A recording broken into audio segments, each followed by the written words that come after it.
Welcome to the quiet little corner of YouTube called Brother Owl's Garden. I'm Brian, and I honor your presence here today. I honor the presence of your light side and your dark side, just like Nangfa and Mitsu here, who have a light side and a dark side. If they let me, I'll show you. We all have a light side and a dark side. These two are examples of that. And then every once in a while, you got somebody like Ali here who's just all dark side. So, what do we mean when we're talking about our light side and our dark side? We're not talking about evil when we say dark side. When we use the phrase embrace your dark side or face your shadow self, we're not talking about, oh, let's just go be evil. We're not talking about evil at all. We're talking about a humongous part of your being that is unconscious. It's completely unconscious. And it is something that the overwhelming majority of people do not face and do not want to face, and to some extent cannot face. But when it comes to talking about doing shadow work and facing your shadow self and embracing your dark side, etc., you can't help but mention Carl Jung, the Swiss psychologist. To me, he is the go-to resource for understanding and contextualizing what the dark side is and what it means to face it and what it means to avoid it, turn from it. And what do we do about the dark side? Now, before I begin this conversation with Kiara Windrider, coming to us again from India, which I'm looking forward to speaking with him about this, I wanted to share with you several quotes that, now I love my quotes, but I just felt that these couldn't be left out of this conversation, but I didn't want them to interrupt the conversation that Kiara and I will be having. So I'm doing this as sort of a prelude for you. And the first quote actually is by Mark Twain. He says, everyone is a moon and has a dark side which he never shows to anybody. So that's our Sam Clemens there. We also have a quote by Kelly Martin. She's a self-worth topic author. And she says, your shadow is the leper on the street. It needs your love, not your retreat. Talking about acceptance and embracing rather than denying and avoiding. And there's one more by my man Shams Tabrizi of Tabriz, Iran. I revere this man. He is Rumi's son. He is the activation of what Rumi would blossom into. He says, the whole universe is summed up in the human being. The devil is not a monster waiting to trap us. He is a voice inside. Look for your devil in yourself, not in others. Don't forget that the one who knows his devil knows his God. And that's Shams. Now, to share with you the Carl Jung quotes, which are essential. He says, no tree, it is said, can grow to heaven unless its roots reach down to hell. Here's another one. Even a happy life cannot be without a measure of darkness, and the word happy would lose its meaning if it were not balanced by sadness. Where love rules, there is no will to power, and where power predominates, love is lacking. The one is the shadow of the other.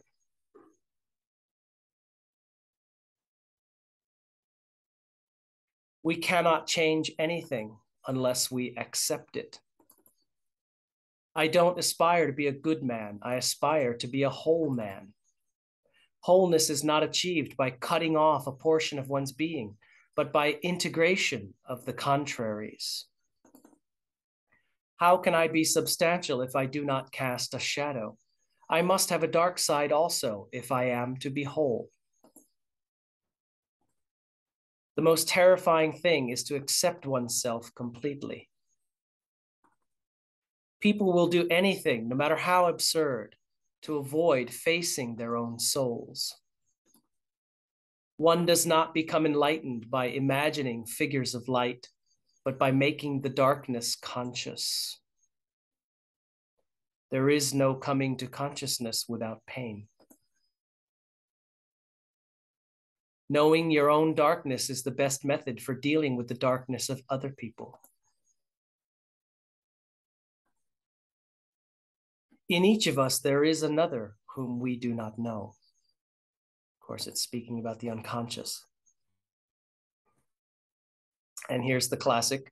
Until you make the unconscious conscious, it will direct your life, and you will call it fate. We cannot change anything until we accept it. Condemnation does not liberate, it oppresses. One does not become enlightened by imagining figures of light, but by making the darkness conscious. So I think that that's quite a bit of Carl Jung there that fits today's topic. And without any further ado, I just needed to give you those quotes as a prelude. Without any further ado, let's bring in Kiara Windrider from India. All right, so here he is back with us again, gracing us with his presence, wisdom, and sacred offerings. Kiara Windrider from India. Blessings, brother. Thank you for being here again. Thanks for inviting me once again. We're talking today about embracing our shadow, facing our dark side and all of that. We've all got it. For some, it might be recent news, but for most of us, we've got a pretty good idea about it. But I would just add that it's usually a whole lot bigger and more deeply rooted than we had imagined, being that it's located in our unconscious, part of our unconscious. What would you say about what the dark side of our being is, our shadow self? What exactly is it? Well, that's a very tricky question, isn't it? Because, I mean, on the surface level, we all know, I mean, that's the laws of morality, the 10 Commandments or whatever, however we label it. And basically the golden rule, just do unto others as you would have them do unto you. The problem is our worst enemy is not outside of us, it's ourselves. And it's only ourselves because we're blind to the full spectrum of who we are, Right. And the full dimensionality of who we are. Right. Because the shadow only exists on one dimension, in this third dimensional layer, as we call it. And everywhere else is just simply divine expression in all its forms without judgment and without blame. And all it requires is our full understanding. And once we understand, there's no more shadow. So it's like, the sun comes up behind the clouds, shadows are gone. So it's more like, are we willing to face ourselves? Are we willing to face our light? And our unwillingness to face our light and to embrace our light is really the shadow. I love that. That's a really fresh and very deeply insightful flip on things. I really like what you've just presented. In other words, I heard a parable that said something, not a parable, a quote that said, if you perceive paradox in a truth, it's because there's a level of ignorance involved in that. If there isn't any more ignorance, unawareness, unknowing, then that perception, which is illusory, of a paradox is gone. Yeah. So it's sort of the perspective from which you're viewing something, if it contains some level of unawareness, will appear as paradox. And facing our ignorance, what is that? Facing our illusions, what is that? First of all, we have this idea, especially those of us who've been on a spiritual path, that somehow we're on this quest to conquer evil, to conquer the darkness, to conquer the shadow, conquer the ignorance. And that itself, that idea of a quest to conquer something is part of the illusion, because it's not about conquering so much as embracing. Yeah. Embracing only happens when we understand. And we understand only when we see all sides of it and there's no more judgment. Yep. So if there's any inkling of aspects of myself that are less than, or aspects of myself that I'm trying to subdue, that's a gateway. So what do we do? What does it mean to embrace the darkness? It's not about hiding from the illusion, from the ignorance, from the fear, from the darkness. But once we face it, once we see it, then we make a choice. Okay, this is real, this is real. It's part of our human self, it's part of humanity. On this dimension, we're not called necessarily to be perfect, but simply to choose to the best of our ability and to walk in balance. And so it requires, it's a path. That's why it's not something that we can conquer in one night. It's a path of continual choices, constant choices, to look into the mirror, to see the ugliness, to see the beauty, to see the pain, and to see the mirror of all life, and say, okay, it's all okay right now, but it's not the end. This is where it is right now, and I'm on a journey. And where the journey ends is beyond the duality of third dimensionality. But it requires enormous patience, and it requires the ability to see things as they are. Because what happens, I'm going to talk politics for a moment. We see the world of politics and we see the illusions. Everyone's been, fooled by those who are holding power over others and are able to create a narrative based on lies, because people are too afraid to understand that we might be lied to by our own governments that we trust, by our own authorities that we've learned to give ourselves to.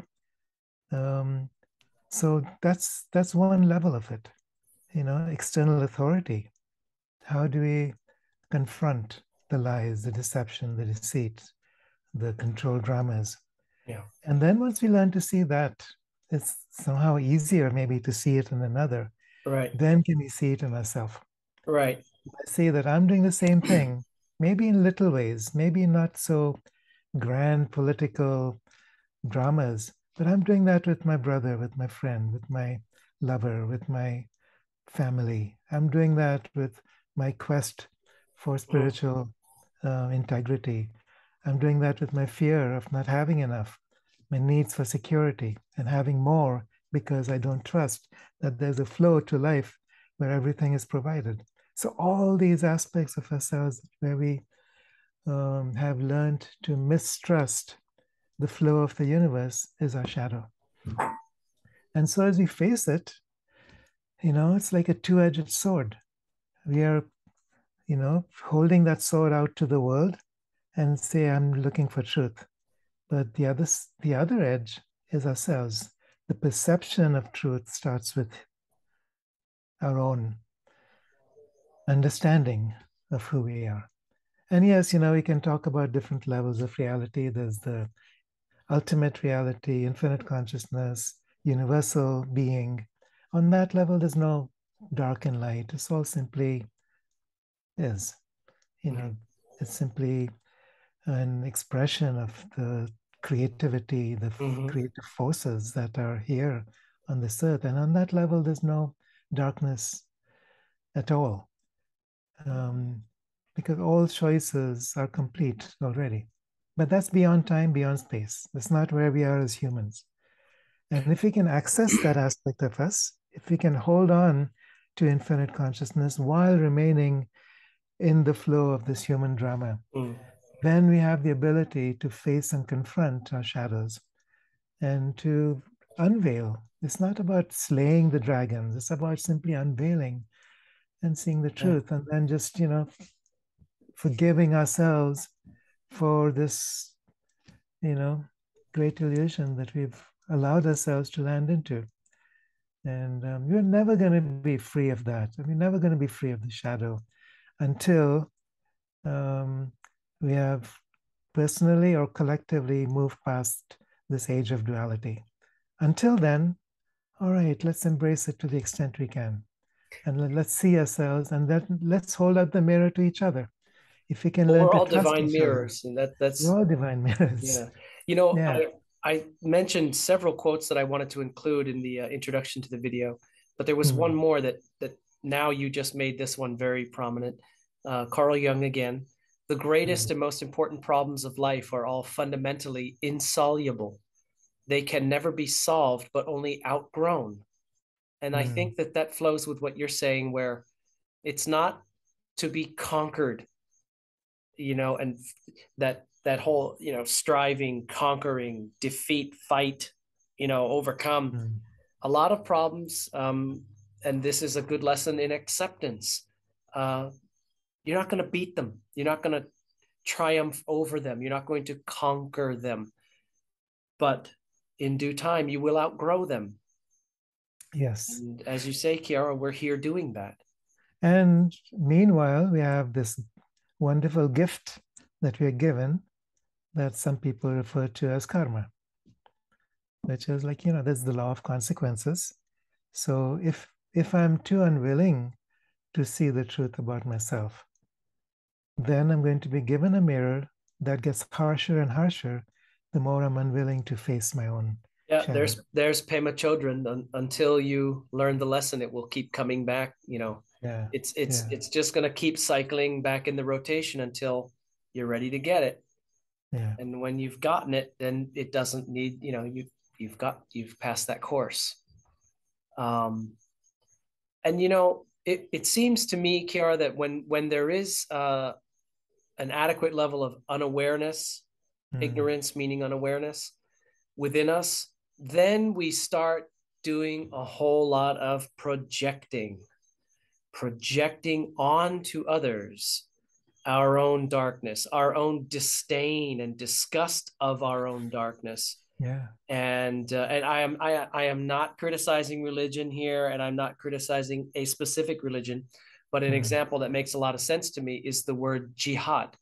Jihad initially meant, an inner transformation and purification process, loosely worded.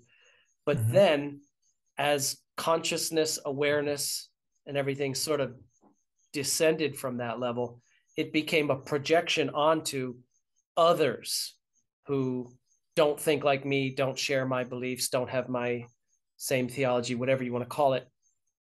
I need to eliminate those people over there for their badness, for their darkness. And it is, like, to me, the most classic. And it's not only, look, the Spanish Inquisition did the same thing. We're not picking on any particular group here, so do not choose to be offended by Mm. this. And it No, is, it's just a stage, and yeah, religion is a stage of confronting evil outside of us. yeah, And this idea that there's a war between good and evil until we learn that the war is within ourselves. Then we move out of religion and dogma into a true spiritual journey. Like Carl Jung speaks about, it's the hero's quest. And the hero's quest, the magic and the evil is found within. And that's the journey, So um, it's like you're walking in a dream. Every character in the dream is you. But we look at them as enemies, we look at them as companions and allies, we look at them as something to conquer, we look at them as if there's a wise man out there, a wise woman out there who can give us something that we need. All this is part of the hero's quest, but it's not outside of us anymore. It had been outside of us. yeah, In a moment of time, in moment of history, when we didn't have the clarity. But in this age, I think what's beautiful about this time is that more and more people are waking up to Mhm. their psychological maturity. Yeah. And I really believe that we cannot have spiritual maturity unless we also have psychological maturity. Well, And everything most affects people, everything. Everything is interconnected. You can't isolate any of it. yeah, Um, yeah, so, I mean, it, as you say, it's at a certain level in our, let's just say evolution, okay, in our mm, process, we we got caught up in the shadows on the wall of the cave. mm, We got caught up in the, in the theater. We got caught up in the projection. And now we've come to a point where a whole lot of people are aware of the light coming from the projector, and in other words, turning inward to the source of that projection, and are right. no longer beguiled and hypnotized and entranced and ensnared Mm, by the projection, you know. yeah, yeah. And I think the projector might be the unconscious mind. Okay, so projection is one of the defense mechanisms that Carl Jung speaks about, and there are others.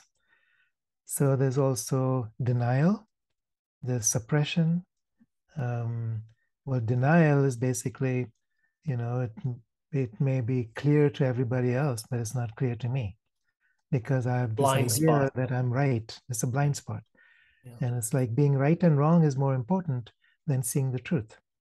So the denial comes from that space. And sometimes the denial is based on extreme trauma.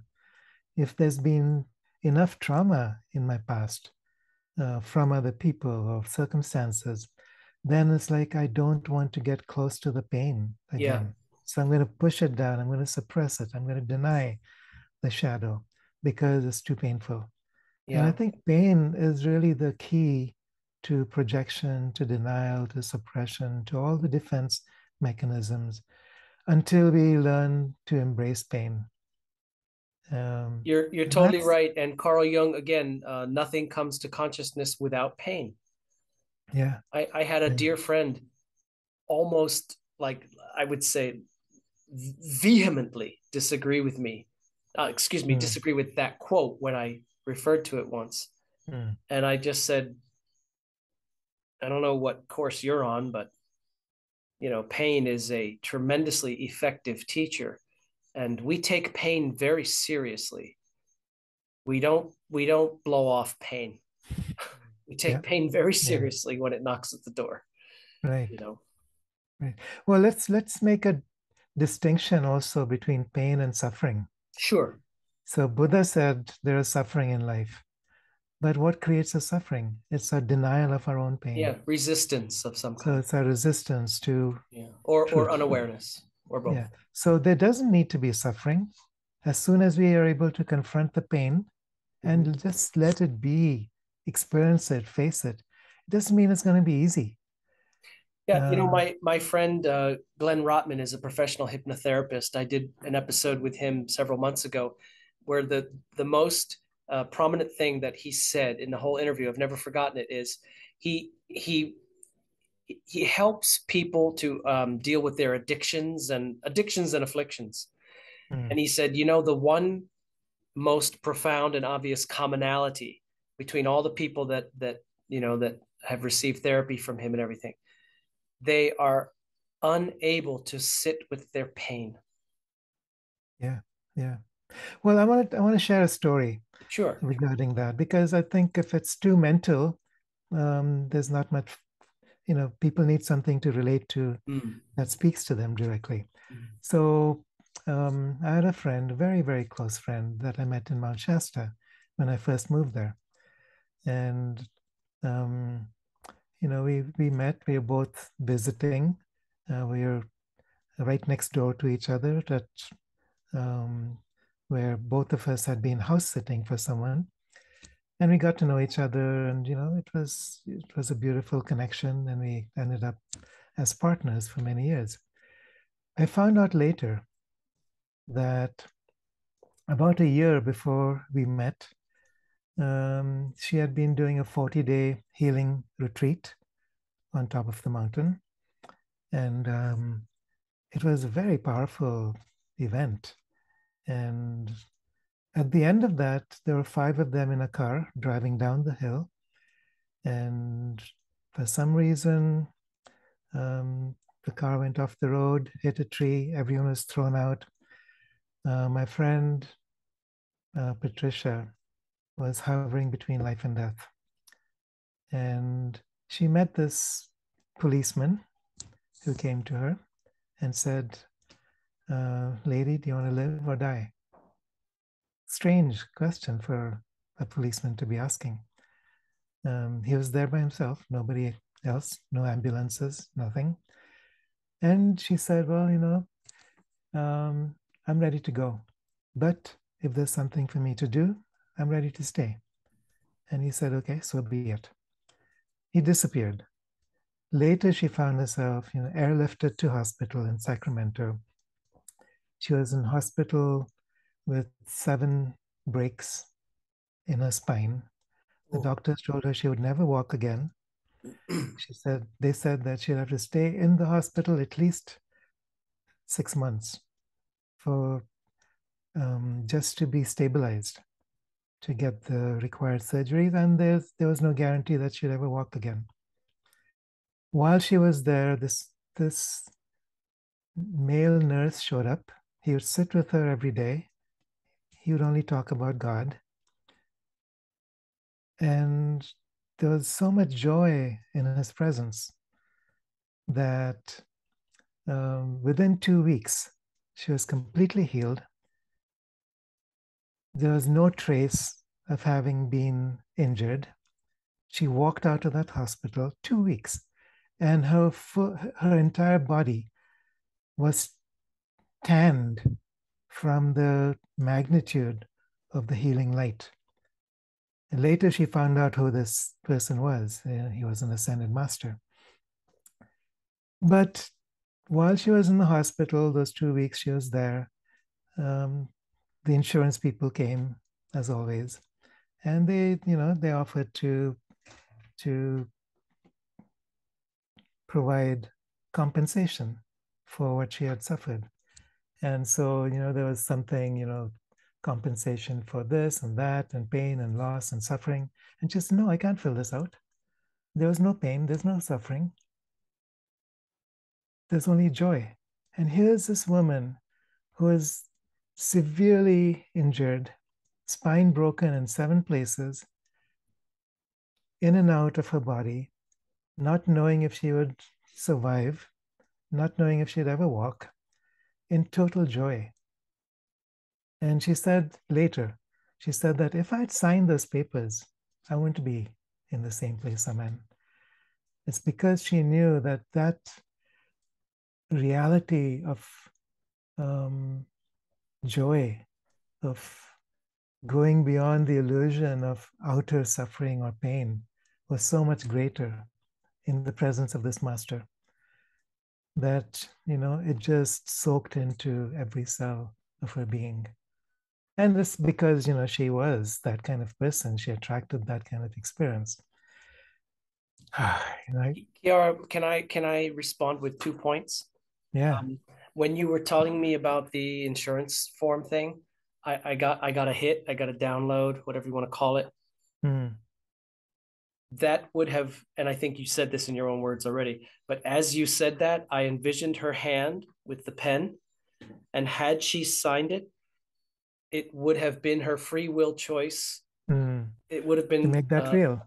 It would have redirected her path, exactly, and her frequency and her situation. It would have been, okay, you've opted for that reality, but she consciously declined that reality and ascended to a far higher one that, let's be honest, most people wouldn't have the presence that she had to do that. They would be thinking, yeah, I'm going to get mine. Sure, I'll be a victim.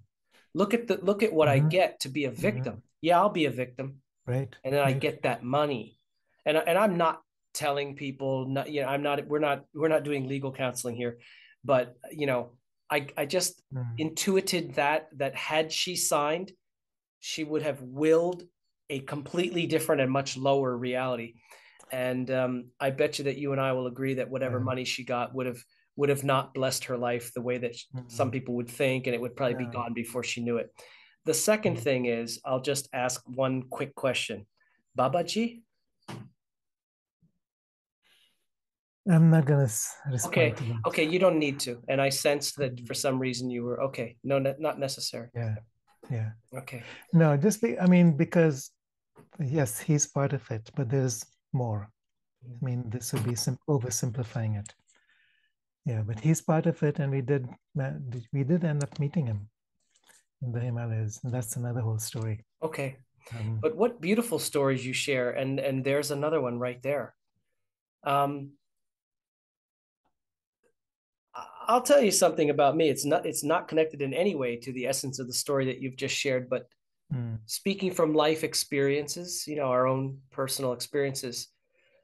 I lived in Vietnam for about a year, and there was never a time or a place in my life that I was so exponentially affected by the place that I was at. And by the way, the background noise is I have kittens in here now, and there's no stopping them. So when I was there, it was as if I was poked in the eye with a metal rod all the time, being rubbed the wrong way, to the point where it was beyond destructive for me and to me. And sparing all of the examples of that, what it made me realize, what I experienced and then was able to assess and realize from the experience was, oh my God, do I have a tremendously vast dark side, and I'll even say tremendously dark, that I never thought could be possible. And there it is, smiling at me with an evil grin, if you want to put it that way. And I thought, it's like saying, oh, I could never kill anybody because I believe life is sacred, and you know, I am a non-violent ahimsa practitioner, and everyone is my kin. You know what? You get pushed into a certain combination of conditions and situations, and surprise, like a jack in the box, boing, there comes your sadistic, grinning dark side saying, "What was that again?"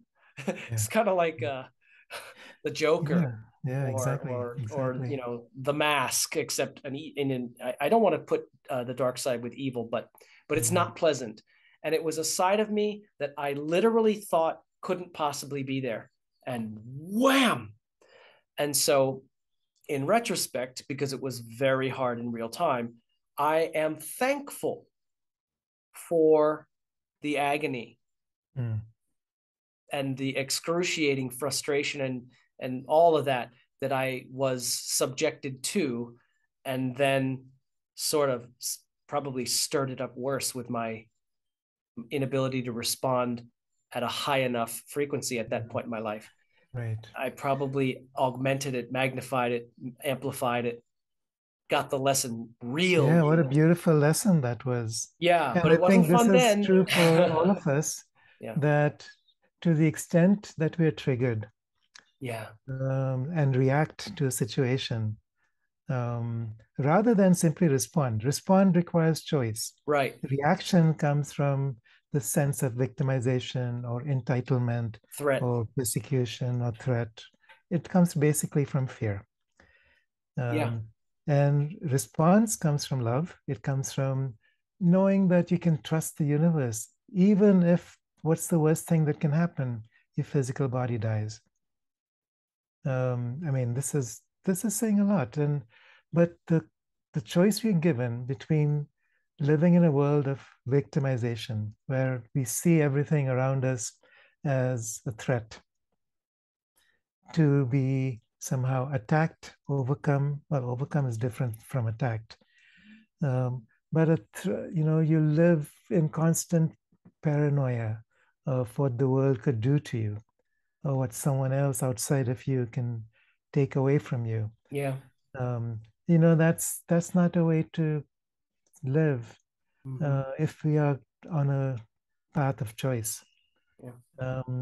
That's when we have to look at the big picture and say, no matter whatever happens, am I willing to open my heart, keep my heart open, and not react out of fear, out of rage, out of betrayal, out of whatever, Yeah.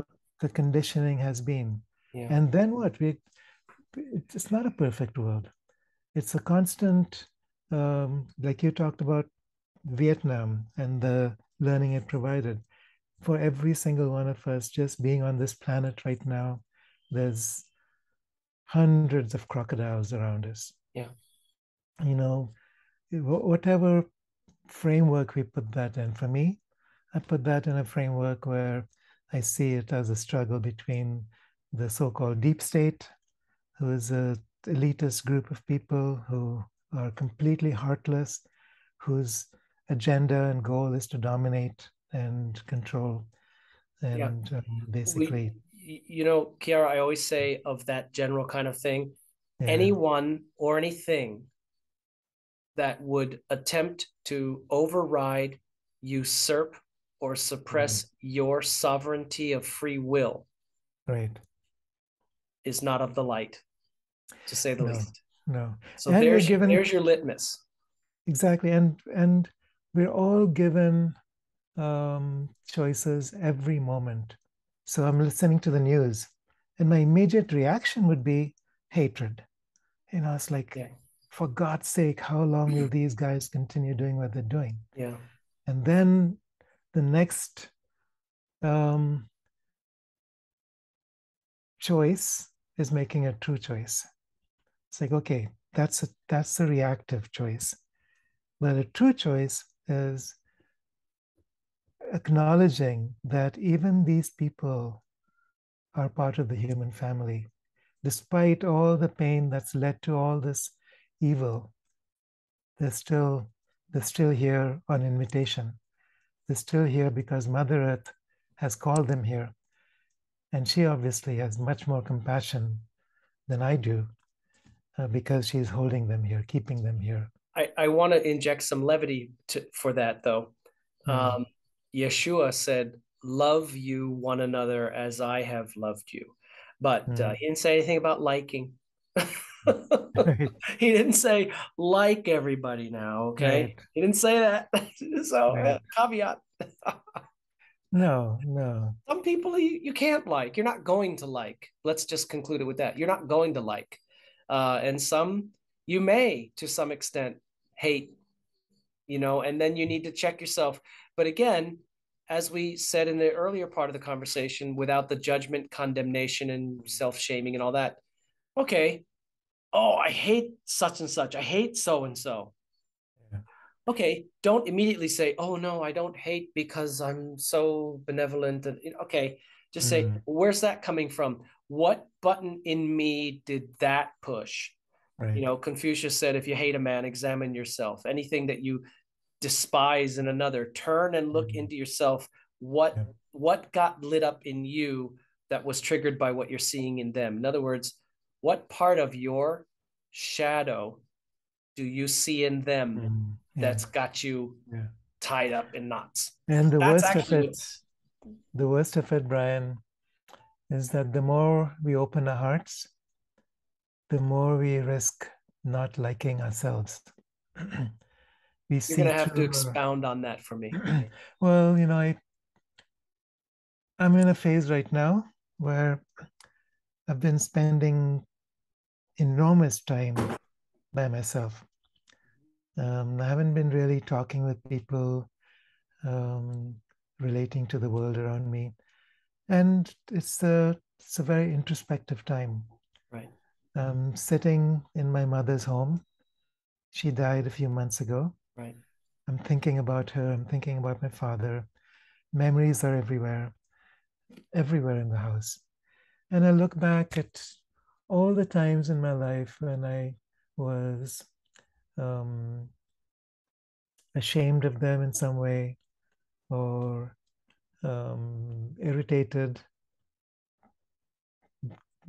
because of a projection that Right. I had placed on them. Right.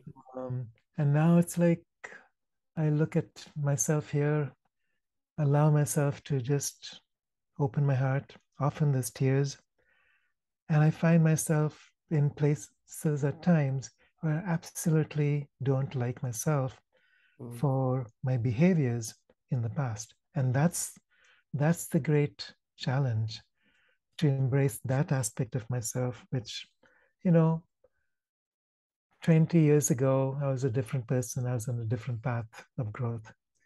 Now As it's you a will be choice. 20 years from now. Yeah. But now is a choice to keep my heart open my heart further, to understand the shadows um, that have led to um, choices that I'm ashamed of right now. And I think we all have gone through this, um, especially with those who are close to us, especially at times when we've needed to separate ourselves and claim our independence or whatever. We've all gone through that in different stages. But there comes a time when we come back full circle to our own doorstep. Yeah. And that's when, we look into the mirror clearly. Um, and that can be a very painful experience. And no wonder so many of us don't want to go there. But that's where we need to go. That's where we need to face the intensity, the magnitude of our own shame, our own guilt, our own pain, and then love that. I mean, this is not easy for any of us. No, but Kiara, we all have our light and dark sides.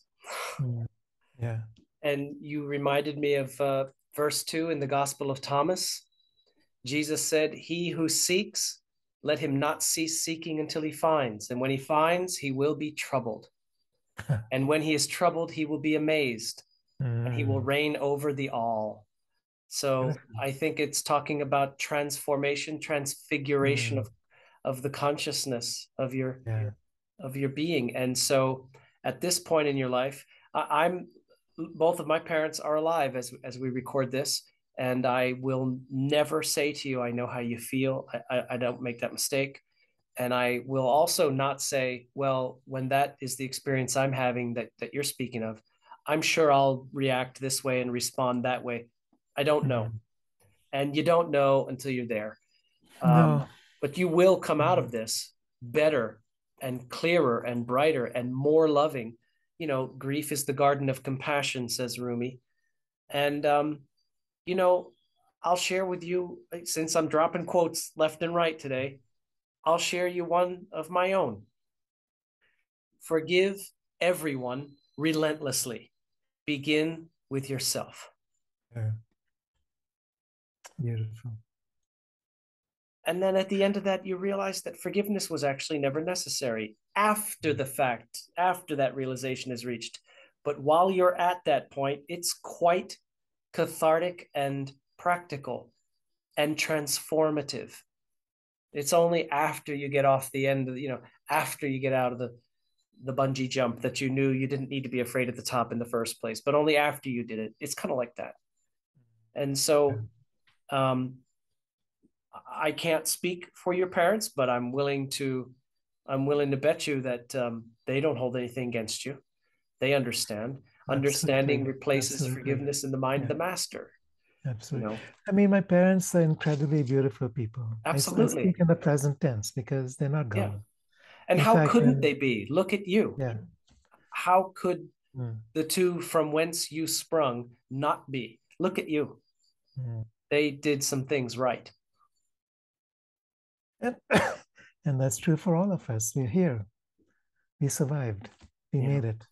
We're growing. We're on this path. Whoever we are, wherever we are. And collectively, also, we're on this path of new discovery. We're entering into the garden of the new earth.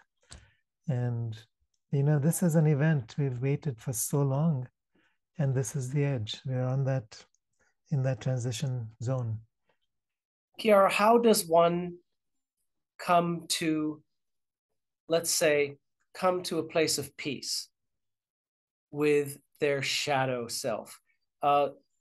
There is the likelihood, I would say, of shame, and not just judging yourself and condemning, but of being ashamed. I've done things that I am utterly ashamed of. Some of them I've gone back and tried to mend and heal, and some of them are just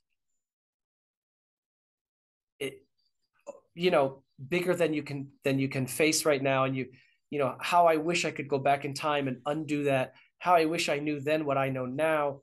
I actually feel that I did know better, but I made the wrong choice, or I failed to make the wise choice, and all this kind of shoulda, woulda, coulda. And then you're beating yourself up and all that kind of stuff. But there comes a point where you have to just say, in that moment that I had to make a decision, that was the decision that I made. There was an impetus and a reason for it. It might not have been the one I wish I made, but we're constantly in a state of learning. This is a school and a triage, this planet. So, but what do you say to somebody that maybe they're ashamed? There's a teaching story I'd like to share. Great. So it's an autobiography in 5 chapters. Chapter 1, you're walking down the road. Yeah. Pretend it's India. There's a big hole in the middle of the road. You fall in. Yeah. And the moment you fall in, it's like you're blaming everything around you. It's everything out there is to blame. And you can think of a million reasons to blame and get angry and upset. And, and you dig your way down into an ever deepening spiral. It takes you forever to climb out. Chapter 2, same story, same road, same hole. You fall in. But this time it's like you realize nobody pushed me there. I fell in, and I've done this so often before. What's wrong with me? You take out your whip and you start beating yourself up. And same energy, but this time it's projected inwards, not outwards. Just as bad, just as troublesome to the soul. Chapter 3, I'm walking down the same road, same hole. This time I actually see the hole, but it's become a habit. So I fall in. But now I realize, I've done this before. I know the way out. It doesn't take me long. I stop blaming. I stop shaming. I stop self-flagellating, and I'm out. Chapter 4, same road, same hole. I just walk around it. Chapter 5, I take a different road. So, we're in different places on this path at different times and different aspects of our journey. The moment we realize I'm in chapter 1, that allows me to move to chapter 3. The moment I realize I'm in chapter 3, I'm in chapter 4. Right. The moment I realize I'm in chapter 4, then I don't even need to invite experiences that are challenging. Then I can learn from joy. Then I'm on a path of joy in full awakened being, like your little cat over there.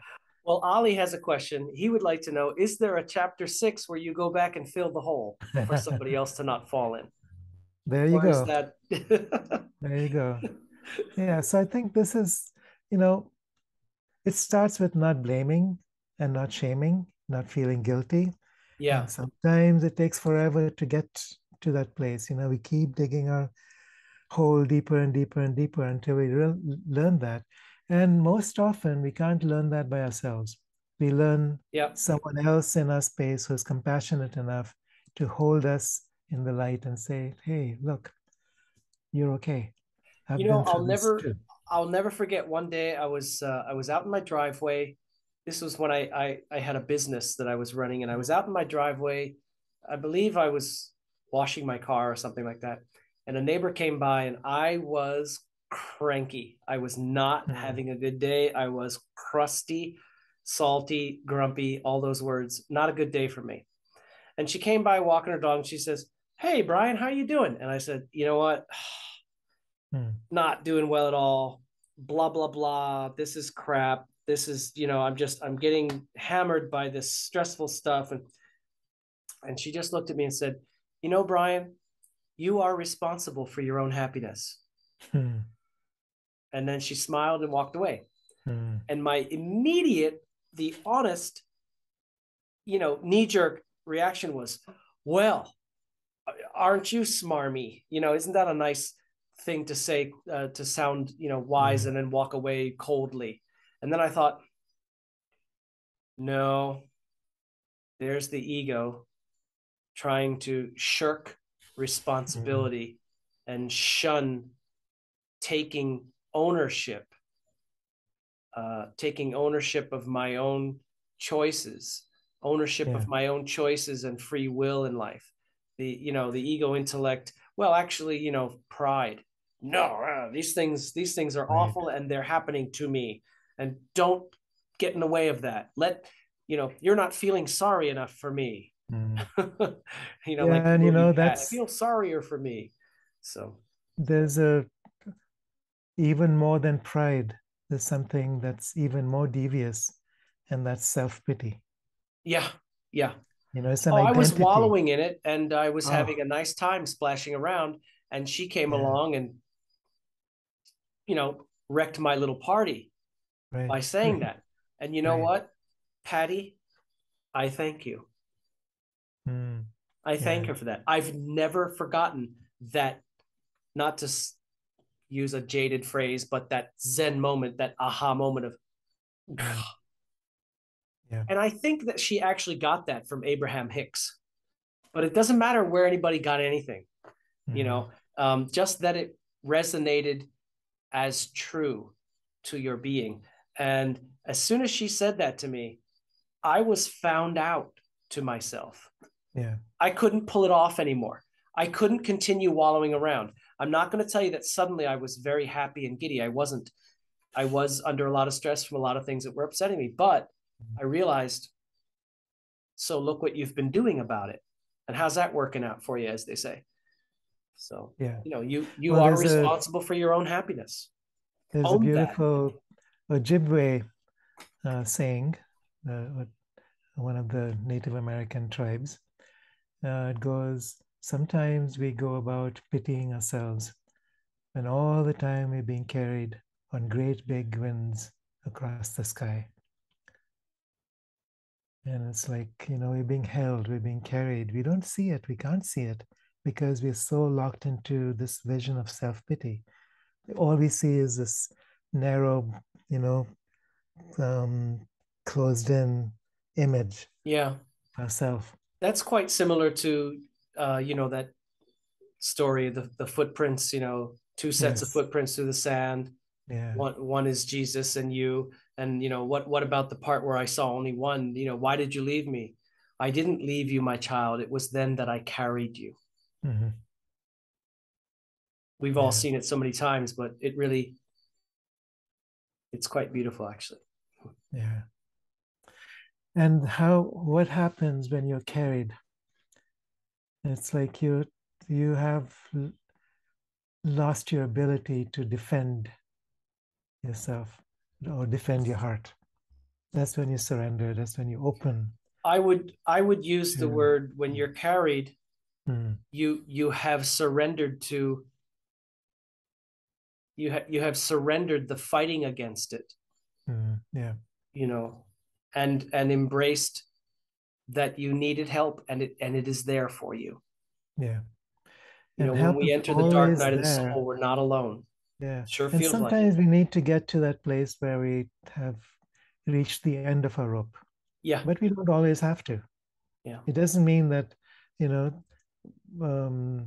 the universe only hears us when we're at the end of our rope. No, the universe is constantly listening, interacting, teaching, protecting, holding, energizing, lifting, moving through us and with us, always. But Yeah. it's our choice then to allow that, which And means, sometimes, Kiara, it seems like, now I'm not suggesting that this is actually my belief or not, but sometimes mm, it seems like when these life lessons keep coming back and, you know, bonking you in the face, it's mm, almost, or it could be perceived as the universe saying, um, are you still valuing yourself down here? Do you still hate yourself? Are you still self-loathing? Are you still guilty as all sin? Are you still an absolutely mm, irredeemable, hopeless mess? Just checking in to make sure, okay, it's still true. Okay, got it. Reset, right, re-up. right, You just right. re-upped on that mindset and that frequency. It's almost like the universe is saying, how much of this are you going to take? Oh, you want more? You got it. Because, the universe is a short order cook that only says, coming right up, Yeah, coming yeah, right up, whatever you right. send out. Got it. Coming right up, And as you you know what, wish. what that brings up for me is one of the greatest obstacles on our path is this idea of sin or this idea of being a sinner. And Mm, many of us are not consciously walking on that path anymore. It's not something that has held us anymore. But subconsciously, it's not over. Subconsciously, I mm, still see myself as a sinner. I mm, still see myself as limited. I still see myself as a, you know, um, as a victim, um, and powerless.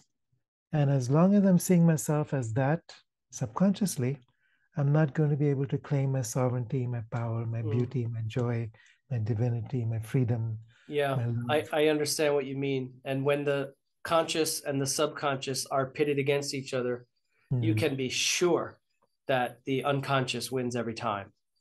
yeah, yeah, It will sabotage or override everything. right. So look at the example of affirmations and New Year's resolutions and all that kind of stuff. Oh, this is some ideal that I'm going to project and announce. But if that's not okay, I had a client once who asked me for help regarding a job interview. Let's just say she wanted some healing, releasing, and energetic work surrounding this job interview. And the moment she contacted me and asked me for that specific purpose, again, I got a hit. It was just, Mm, and so my first response to her was, do you truly want this job? Because I knew she didn't. And it took her like 15 minutes to respond. mm, And she said, no. So what she was asking me to do was, in a way, can you make me want this job and get it? And I mm, said, she didn't mm, ask that, but that was energetically what she was presenting to me. mm, And I said, mm, okay, if you truly don't want this job, it's over, even if you get it. If you truly want this job and you are aligned with it, we can do some things. But if you're against yourself within a mm, house divided, it's over. Even if you got it, it's not going to work. And so there's the house divided. If we yeah, are perceptually divided against ourselves or in conflict with ourselves, right. yeah. So consciously, you may say, "Oh, I don't follow that dogma anymore," but if it's still running as a program in the background, sure. Yeah, yeah. And It's I a mean, million we're times not stronger. perfect, and technically, Mm, sin is a term that means off the mm, mark, whatever. But then it's mm, certainly a very loaded word, imbued with mm, millennia of, let's just say, characteristics about it. yeah. Well, So in the Lord's Prayer, um, that everybody knows, the Aramaic version of it, it's nothing to do with sin. yeah, It's like the image of fruit that's not ripe yet. okay, So, we're when we behave in ways that are not ripe, There's nothing wrong with it. We just wait for it to ripen. We give ourselves time. We give ourselves the warmth, the space where the healing light can help us ripen and be ourselves more fully. So I And think welcome that and face the things that might be holding back. yeah, That process is going to happen anyway, but you know what I mean. That might be something to let go of without condemnation, self-condemnation, self-loathing, judgment, beating yourself up, all that kind of stuff. yeah. Well, so you're sharing that story of this woman, looking for a job and realizing that that that job wasn't her purpose in life. Yeah. And I think all of us really are on that same journey. It's like we are here on this planet. This is our job. This is our purpose. What is it? Why is it that I am here? If I can really question myself deeply regarding that sense of purpose, why am I here on this earth? I think it would begin to unravel a few things. It would help us to face the truth of who we are, which also allows us to break out of that victim consciousness. We are here by choice. We're here with a purpose. We are incredibly vast beings with infinite abilities to make a difference. We have infinite creative powers working with us and through us. But until we really develop a sense of purpose and investigate why it is that I'm here, we're still left in this murky place where we're being operated from the subconscious mind. Well, until the unconscious becomes conscious, it will direct your life and you'll call it fate. Yeah. The other quote is the privilege of a lifetime is to become who you truly are. Right. I think that what happens though, what happens when somebody says, nope, can't go there, not going to do it? What if somebody is choosing to remain in ignorance? What results from that? What if somebody says, nope, not ready? Which in some cases, no, you're not. You're not ready. Yeah. Yeah. There's been many, there's things right now that I could cite. Why am I not a Tai Chi master at this point? Why am I not beyond instructor level at those types of spiritually based disciplines? Why did it take me 21 years to read Autobiography of a Yogi after I first bought the book? There's a confession for you. Why did it take me 31 years? So there's some humility. I bought that book 31 years before I actually read it. Of course, I'm only 29, so you can figure out how that happened. But I had the intuitive sense and GPS within me to know at about age 19 what books, and I'm not attributing, it's not all about the books, but there are supplemental peripheral books that no matter what you think, they're good.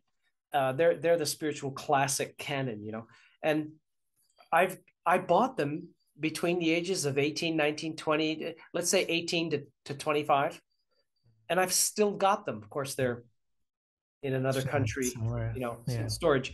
But I had the instinct, the intuition to say, need that, or I need to get refreshed on that, or I need to remember what's in that book. And it took me forever to read them. Yeah. Well, I could read the same book when I was a teenager and when I'm 50 and get something completely different out of it. Yeah.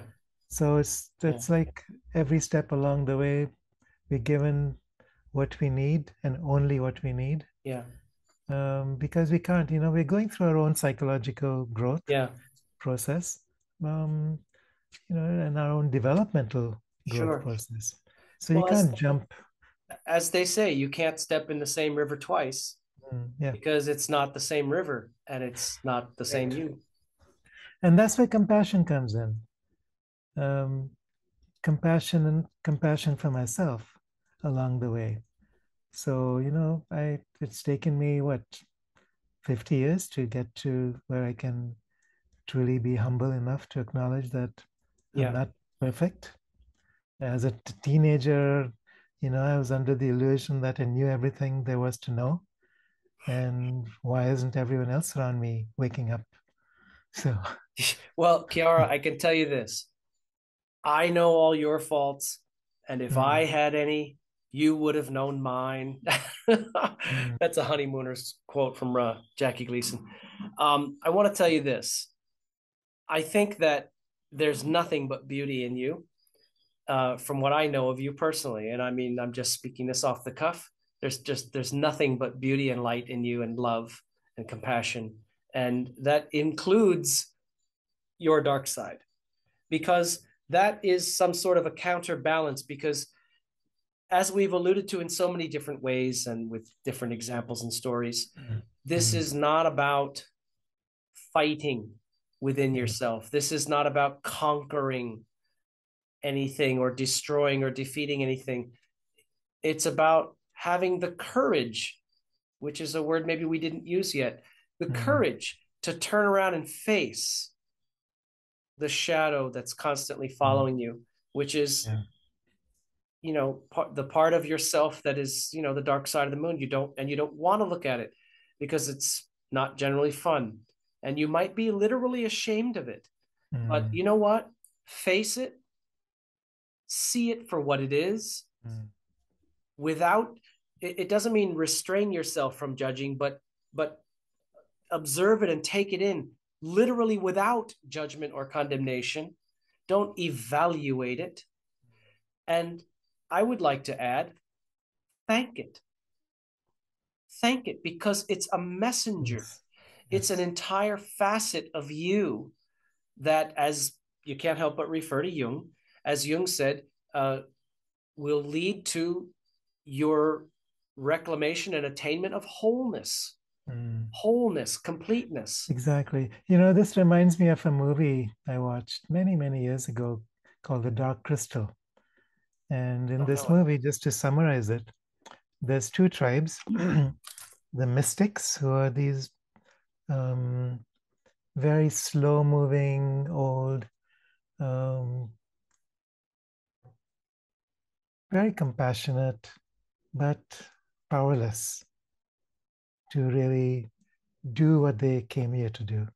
And then on the other side, there's the Skeksis, who are these evil, dark warlords who are basically, out to conquer, bloodthirsty, bloodlust, all this stuff. And then things happen. Towards the end of the movie, they come together and merge. So every time in the movie, every time a mystic dies, a Skeksis also dies. Every time a Skeksis dies, a mystic also dies.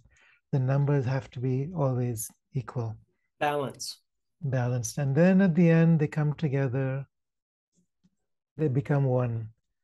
The power, the love, one had power without love, one had love without power. Ah, Now there's love with power, power with love. And it's a whole different story. I love it. And there's Marianne Williamson again. We'll just leave that at that. Mm, Um, that is, I'm gonna have to look for that movie now. I had never heard about that, but it's a really good metaphor. And yeah. isn't everything metaphor, because it's projection anyway. So Mm, I love it. Kiara, I want to thank you again so much for sharing of yourself, and so sincerely and humbly and compassionately. And as you know, you are welcome any and every time here. And I speak for my viewers as well as myself in saying thank you for all that you share. It is meaningful, it matters, and it's having an impact, even to an extent beyond what any of us is consciously aware of. And all that you offer helps. And I thank you and I honor you, brother. You're all heroes on the journey. Thank you. And these two little kitties would like to remind everybody to face and embrace your dark side as well as your light. Signing off in peace, love, and bliss. Good night. Thank you.